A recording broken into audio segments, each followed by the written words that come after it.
Bugun men juda muhim mavzuni tushuntirib beraman. 1 avgustdan boshlab qariyalar, pensionerlar, yolg'iz keksalar yoki parvarishga muhtoj fuqarolarga berilishi aytilayotgan prezidentning 5 million so'mlik mablag'i nimaga sarflanishi mumkin? Kimlar bu puldan foydalanishi mumkin? Kimlar esa kutib qolmasligi kerak? Bu masala oddiy gap emas. Chunki ko'p oilalarda bitta pensionerning puli butun ro'zg'orga ketadi. Dori-darmon, oziq-ovqat, kommunal to'lov, davolanish xarajatlari esa kundan kunga oshib boryapti. Shuning uchun men bu mavzuni oddiy, aniq va hayotiy misollar bilan tushuntiraman. Agar sizning oilangizda ota-onangiz, buvingiz, bobongiz, yolg'iz yashaydigan qarindoshingiz yoki parvarishga muhtoj keksangiz bo'lsa, bu ma'lumot sizga albatta kerak bo'ladi. Videoni oxirigacha ko'ring, chunki eng muhim joyi shunda. Bu mablag'ni hamma pensioner avtomatik oladimi? Uni naqd pul qilib olish mumkinmi? Faqat dori-darmon va davolanishga sarflanadimi yoki boshqa ehtiyojlarga ham ishlatish mumkinmi? Mana shularni birma-bir ochib beraman. Kanalga hoziroq obuna bo'ling, videoga like bosing. Chunki men bunday masalalarda hujjat, tartib va amaliy yo'lni oddiy xalq tushunadigan qilib tushuntirib boraman. Avval qanday edi? Avvallar ko'plab keksalar yordam masalasida aniq yo'lni bilmasdi. Kimdir mahallaga borardi, kimdir tuman ijtimoiy himoya bo'limiga murojaat qilardi, kimdir shifokordan ma'lumotnoma so'rardi, kimdir esa umuman murojaat qilmay yurardi. Sababi oddiy. Odamlar baribir menga berishmaydi. Tanishim yo'q, hujjatim yetmaydi. Pensioner bo'lsam ham ro'yxatga kiritishmaydi deb o'ylardi. Natijada haqiqatan ham yordamga muhtoj bo'lgan ko'p keksalar o'z huquqini talab qilmay, faqat nafaqasi bilan kun ko'rib kelgan. Endi o'zgarayotgan jihat shuki, keksalarni qo'llab-quvvatlash, yolg'iz yashovchi pensionerlar, nogironligi bor fuqarolar, o'zgalar parvarishiga muhtoj shaxslar bo'yicha ijtimoiy yordamlar aniqroq tartibga solinyapti. Biring, 5 million so'm degan mablag' ham odamlar orasida juda ko'p savol tug'dirdi. Men bu yerda eng muhim narsani alohida aytaman. Har qanday pul yordami bo'yicha birinchi navbatda rasmiy qaror, mahalla ma'lumoti, ijtimoiy himoya organlari ro'yxati va fuqaroning real ehtiyoji asos bo'ladi. Ya'ni men pensiyarman, demak menga avtomatik 20 million tushadi degan xulosa har doim ham to'g'ri bo'lavermaydi. Bu mablag' odatda maqsadli yordam sifatida ko'riladi. Maqsadli yordam degani pul shunchaki istalgan narsaga sarflansin degani emas. Davlat bunday yordamni keksaning sog'lig'i, yashash sharoiti, kundalik ehtiyoji, parvarishi, davolanishi yoki ijtimoiy holatini yengillashtirish uchun beradi. Masalan, yolg'iz kampirning uyida sovutgich buzilgan, dori-darmonga pul yetmayapti, oyoq qo'li og'riyapti, poliklinikaga qatnay olmayapti. Bunday holatda yordam uning real muammosini hal qilishga xizmat qilishi kerak. Men avvalo kimlar bu masalani jiddiy o'rganish kerakligini aytaman. Birinchi navbatda yolg'iz yashaydigan keksalar. Masalan, 74 yoshli onaxonning farzandlari boshqa viloyatda yoki chet elda bo'lishi mumkin. U har oy 900 ming yoki 1 million 200 ming so'm pensiya oladi. Lekin shu puldan oziq-ovqat, elektr, gaz, suv, dori, qon bosimi uchun tabletka, yurak dorisi, ko'z tomchisi, ba'zan shifokorga borish xarajati chiqadi. Oylik pensiya kelgandan keyin 10 kun o'tmay pul tugab qolsa, bunday odam real yordam muhtoj hisoblanadi. Ikkinchi toifa nogironligi bor pensionerlar. Masalan, boboning ikkinchi guruh nogironligi bor. Yurishi qiyin, har oyda kamida 3,5 ming so'mlik dori oladi. Bundan tashqari unga taglik hassasi, qon bosim o'lchagich, ba'zan ukol va tahlil kerak bo'ladi. Agar unga 5 million so'mlik yordam ajratilsa, bu mablag'ini bir martada befoyda narsaga ishlatib yuborish emas, balki bir necha oyga yetadigan zarur ehtiyojlarga rejalashtirish kerak.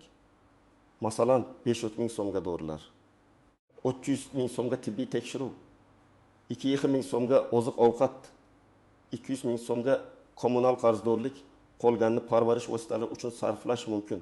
Uchinchi toifa o'zgalar parvarishiga muhtoj keksalar. Bu juda muhim.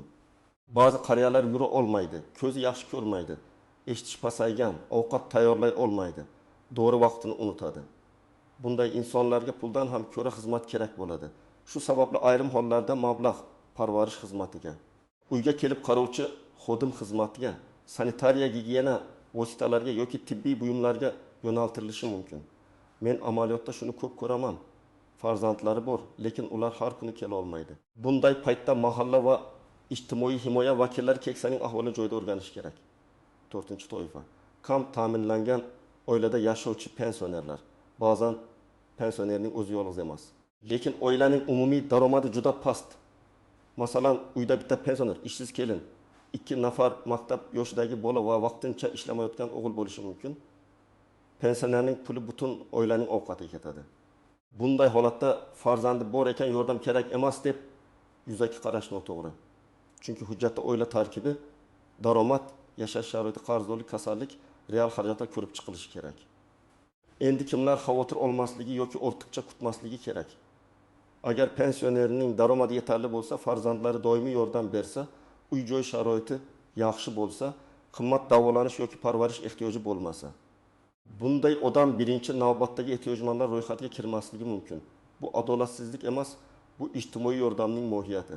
Davlat yordami eng avvalo eng og'ir holatdagi fuqaroga bo'lishi kerak.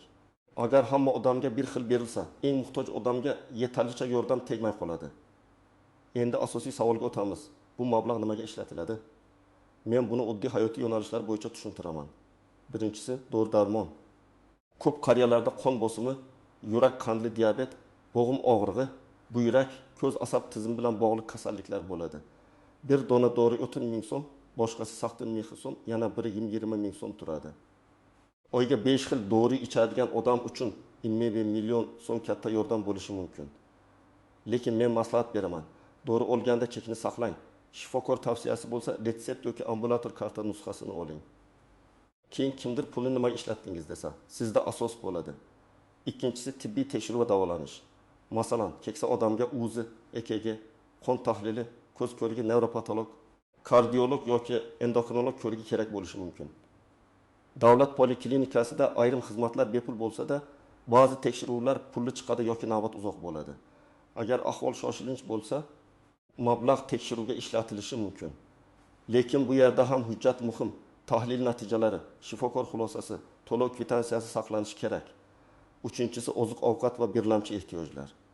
Ba'zi odamlar prezident puli faqat dori uchun, non yoki yo'q olish mumkin emas deb o'ylaydi. Aslida yordamning aniq tartibiga qarash kerak, lekin ijtimoiy yordam ko'pincha insonning hayotiy zarur ehtiyojlariga qaratiladi. Agar onaxonning uyida un, yo'q, guruh, makaron, choy, shakar, go'sht, sabzavot olishga pul bo'lmasa, bu ham real ehtiyoj. Faqat bitta narsani unutmang. Mablag'ni isrofgarchilikka, to'yga telefon almashtirishga, qarindoshga sovg'aga yoki keraksiz xaridga sarflash to'g'ri emas. 4-inchisi kommunal to'lovlar va qarzdorlik. Qishda gaz, elektr, ko'mir, o'tin, suv xarajatlari keksalar uchun juda og'ir bo'ladi. Masalan, pensioner 1 million so'm pensiya oladi. Lekin elektrdan bir vaqt ming, gazdan 2-3 ming, doridan 400 ming, oziq-ovqatdan 700 ming so'm xarajat chiqadi. Raqamlar bir-biriga to'g'ri kelmayapti, demak u qarzga kiradi. Agar yordam mablag'i kommunal qarzdorlikni yopishga ruxsat etilgan bo'lsa, bu juda foydali yo'nalish. Chunki qarz olsa xizmat uzilishi, jarima qo'shilishi yoki ruhiy bosim kuchayishi mumkin. 5-inchisi, uy sharoitini yaxshilashga zarur kichik xarajatlar. Bu hashamatli ta'mirlash degani emas. Masalan, qariyaning eshigi yopilmaydi, derazadan sovuq kiradi, pechka nosoz, kran o'qyapti, hojatxona xavfli, hammomda sirpanib ketish ehtimoli bor. Irigan 1 million so'm katta kapital ta'mirga yetmasligi mumkin, lekin eng xavfli joyini tuzatishga yetadi. Birgina qo'l ushlagich o'rnatish, sirpanmaydigan gilamcha olish, elektr simini tuzatish, gaz uskunasini tekshartirish keksaning hayotini saqlab qolishi mumkin. 6-inchisi parvarish va gigiyena vositalari. Yotib qolgan yoki harakati cheklangan keksalarga taglik, nam salfetka, teri uchun krem, antiseptik, choyshab, maxsus yostiq, yurishga yordam beradigan hassa yoki yurish moslamasi kerak bo'ladi. Ko'pchilik bularni mayda narsa deb o'ylaydi, lekin aslida parvarish xarajatlari juda katta. Bir oyda taglikning o'zi 300 mingdan 700 ming so'mgacha chiqishi mumkin. Shuning uchun bu yo'nalish ham juda muhim. Birinchi misol, yigit yoshli bu yolg'iz yashaydi. Pensiyasi 1 million 5 ming so'm. Har oy yurak dorisiga 2 ming, qon bosimi dorisiga 1 ming, ko'z tomchisiga 90 ming, oziq-ovqatga kamida 700 ming, kommunal to'lovga 2 ming so'm ketadi. Bu hisobda uning xarajati 1 million 480 ming so'm bo'lyapti. Demak, pensiyasi yetmaydi. Agar unga 5 million so'm yordam ajratilsa, men birinchi navbatda 2 oylik asosiy dorilarni olishni, keyin oziq-ovqat zaxirasini to'ldirishni, so'ng kommunal qarzni yopishni tavsiya qilaman. Chunki dori uzilsa kasallik kuchayadi. Kasallik kuchaysa, tez yordam chaqirish, shifoxona, qo'shimcha xarajatlar boshlanadi. Ikkinchi misol, 7 ming yoshli bobo o'g'li bilan yashaydi. Lekin o'g'li mavsumiy diabet bor. Unga glyukometr lantaalari. Diabetga mos ovqat, doimiy dori kerak. Oddiy oilada ham diabet xarajati seziladi. Kam ta'minlangan oilada esa yanada og'ir. Bu holatda yordam pulini shirinlik yoki keraksiz oziq-ovqatga emas, aynan sog'lig'ini ushlab turadigan narsalarga sarflash kerak. Dori, test lenta, shifokor ko'rgi, parhezga mos mahsulotlar. Chunki diabet nazoratdan chiqsa, ko'z, buyrak, oyoq tomirlari bilan bog'liq og'ir asoratlar keladi. Uchinchi misol. Taqabiz 2 yoshli onaxonning farzandlari bor, lekin barchasi boshqa shaharda.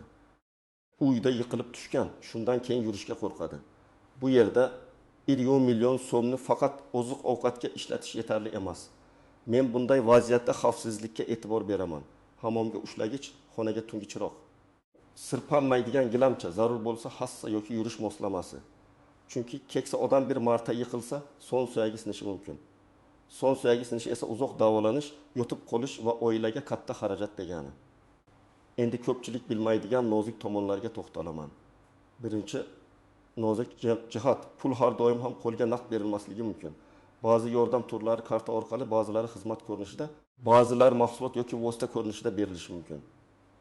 Masalan, odam menga 1 millionni naqd bering deydi. Lekin tartib bo'yicha unga to'g'ri oziq-ovqat, reabilitatsiya vositasi yoki xizmat shaklida yordam ko'rsatilishi mumkin. Shuning uchun mahallaga borganingizda pulni qachon berasiz deb emas, mening holatim bo'yicha qaysi yordam turi belgilangan, qanday tartibda rasmiylashtiriladi deb so'rang. Ikkinchi nozik jihat, hamma pensioner bir xil toifada emas.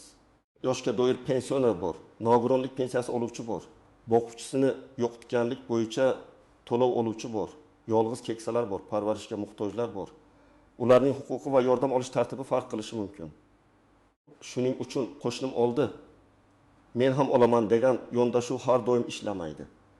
Qo'shningizning nogironlik guruhi, daromadi, oilaviy holati yoki ro'yxatdagi maqomi siznikidan boshqa bo'lishi mumkin. Uchinchi nozik jihat.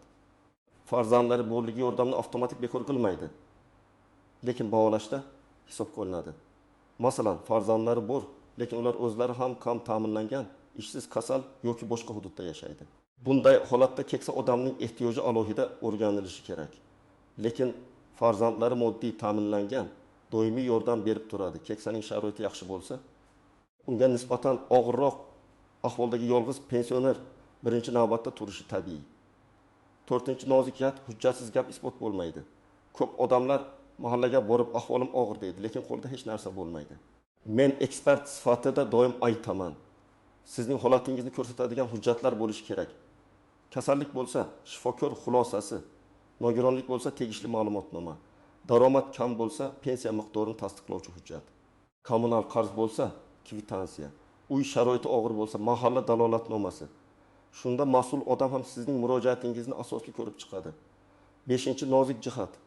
Yordamni boshqa odam nomidan olishda ehtiyot bo'lish kerak.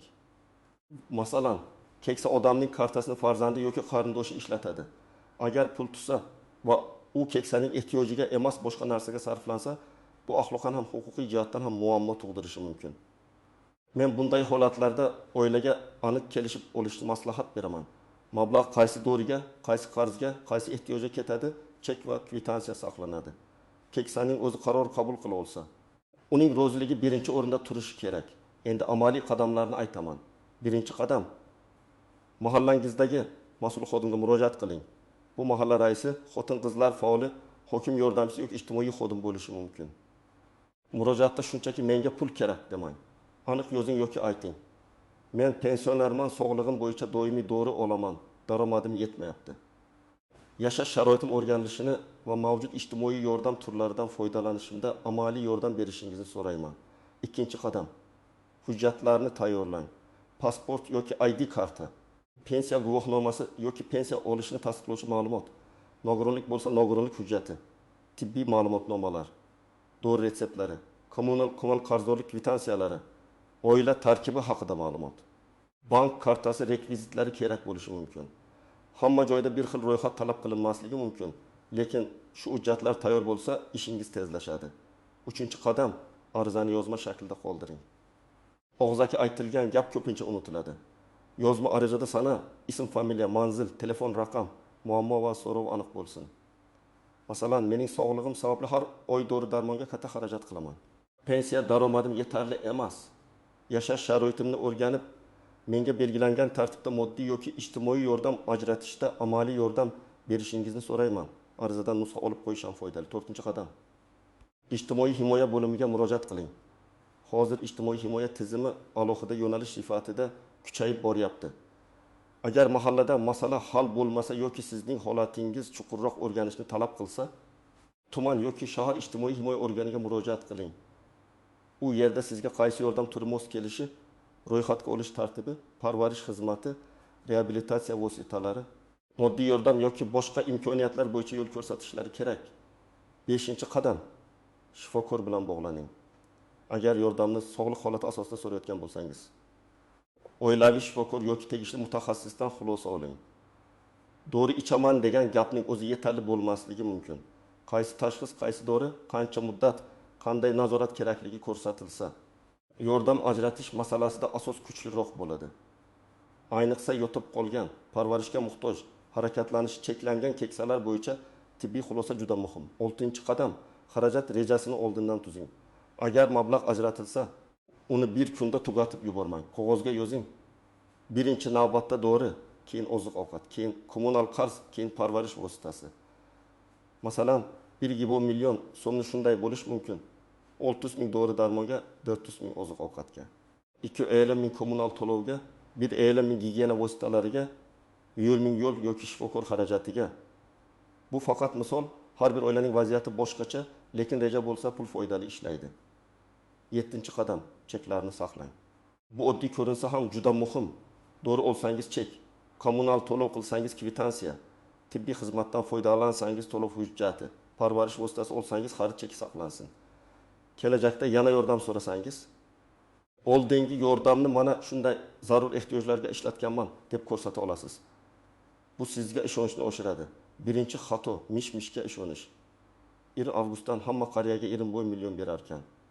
Faqat falon ro'yxatdagilar olar ekan. Kartaga avtomatik tushar ekan. Mahallaga bormasa ham bo'lar ekan kabi gaplar tarqaladi. Men doim aytaman, bunday masalada faqat rasmiy manba mahalla. Ijtimoiy himoya organi yoki tegishli davlat idorasi bergan ma'lumotga tayaning. 2-xato vaqtida murojaat qilmaslik. Ko'p odamlar oxirgi paytda yuguradi. Hujjat tayyor emas, shifokor xulosasi yo'q, ariza yozilmagan. Telefon raqami noto'g'ri, bank kartasi ishlamaydi. Natijada jarayon cho'ziladi. Agar sizga yordam kerak bo'lsa, hozirdan hujjatlarni tartibga keltiring. 3-xato mablag'ni noto'g'ri sarflash. Ba'zi oilalarda pensioner nomiga tushgan pulni boshqalar ishlatib yuboradi. Keyin keksa odam yana dorisiz qoladi. Bu eng og'riqli holat. Men buni ochiq aytaman. Pensionerga ajratilgan yordam pensionerning ehtiyojiga ishlatilishi kerak. Oiladagi boshqa muammo ham muhim bo'lishi mumkin. Lekin keksaning dorisi, ovqati, parvarishi birinchi o'rinda turadi. 4-xato menga baribir berishmaydi deb jim yurish. Huquq so'ralmasa, ko'p hollarda ko'rinmay qoladi. Mahalla ham hammani birdek bilmasligi mumkin. Ayniqsa yolg'iz yashaydigan, uydan kam chiqadigan, telefondan foydalanmaydigan qariyalar haqida qo'shnilar, qarindoshlar xabar berish kerak. Agar yo'lingizda yordamga muhtoj keksa odam bo'lsa, bu mening ishim emas demang. Mahallaga xabar bering, ijtimoiy xodim chaqiring. Demak, 1 avgustdan qariyalar bo'yicha aytilayotgan 5 million so'mlik yordam masalasida eng muhim xulosa shuki, bu pulni shunchaki bayram puli yoki hammaga avtomatik tushadigan mablag' deb tushunmaslik kerak. Asosiy e'tibor keksaning real ehtiyojiga, sog'lig'iga, yashash sharoitiga, daromadiga va ijtimoiy holatiga qaratiladi. Mablag' ajratilsa, uni eng zarur narsalarga dori-darmon, tibbiy tekshiruv, oziq-ovqat, kommunal to'lov, parvarish vositalari va xavfsiz yashash sharoitini yaxshilashga sarflash eng to'g'ri yo'l bo'ladi. Men sizga maslahat beraman. Bugunoq oilangizdagi pensionerning hujjatlarini ko'zdan kechiring. Dorilar ro'yxatini yozib chiqing. Kommunal qarzlarni tekshiring. Kerak bo'lsa mahallaga yoki ijtimoiy himoya bo'limiga murojaat qiling. Savol berishdan uyalmang. Yozma ariza qoldiring, chek va hujjatlarni saqlang. Shunda yordam olish imkoniyati ham, undan to'g'ri foydalanish imkoniyati ham ancha oshadi. Sizningcha bunday yordam birinchi navbatda kimlarga berilishi kerak? Yolg'iz keksalargami, nogironligi bor pensionerlargami yoki pensiyasi yetmayotgan barcha qariyalargami? Fikringizni izohlarda yozib qoldiring. Videoga like bosing, kanalga obuna bo'ling, yaqinlaringizga ham yuboring. Chunki bu ma'lumot bir oilaning katta muammosini vaqtida hal qilib berishi mumkin.